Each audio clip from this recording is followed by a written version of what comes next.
আসসালামু আলাইকুম কুকমিক চ্যানেলে সবাইকে আমন্ত্রণ। আমি এখন একটা হেলদি স্যান্ডউইচ বানাবো।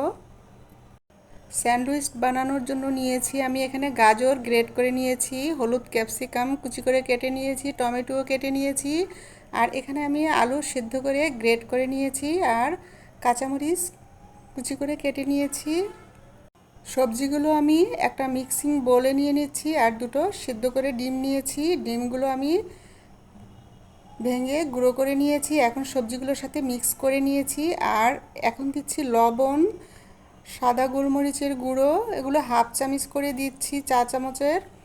আর দিয়েছি চিলি ফ্লেক্স, আর এখন দিয়েছি ম্যায়োনেজ। ম্যায়োনেজ দিয়ে আমি চামচের সাহায্যে এগুলো মিক্স করে নিচ্ছি। সবজির সাথে ম্যায়োনেজ মিক্স করে আমি পাশেই রেখে দিয়েছি, আর এখন একটা ছুরির সাহায্যে আমি পাউরুটির সাইডগুলো কেটে নিচ্ছি। এখন আমি পাউরুটির মধ্যে মাখন ভরিয়ে নিচ্ছি। এই স্যান্ডউইচটা ছোটরা এবং বড়রাও মজা করে খাবে, আর এটা খুব সহজে বানিয়ে নেওয়া যায়। মেয়োনেজ মাখিয়ে রেখেছি যে সবজিগুলো, এখন আমি পাউরুটিতে দিয়ে দিচ্ছি। আরেক পিস করে পাউরুটি উপরে দিয়ে আমি এখন স্যান্ডউইচের শেপ করে কেটে নিচ্ছি।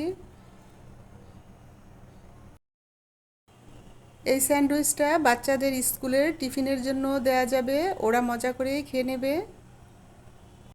বানিয়ে ফেললাম একটা হেলদি স্যান্ডউইচ। কেমন হয়েছে কমেন্ট করে জানাবেন, আর ভালো লাগলে আমার সাথেই থাকবেন, ফলো করবেন। আল্লাহ হাফেজ।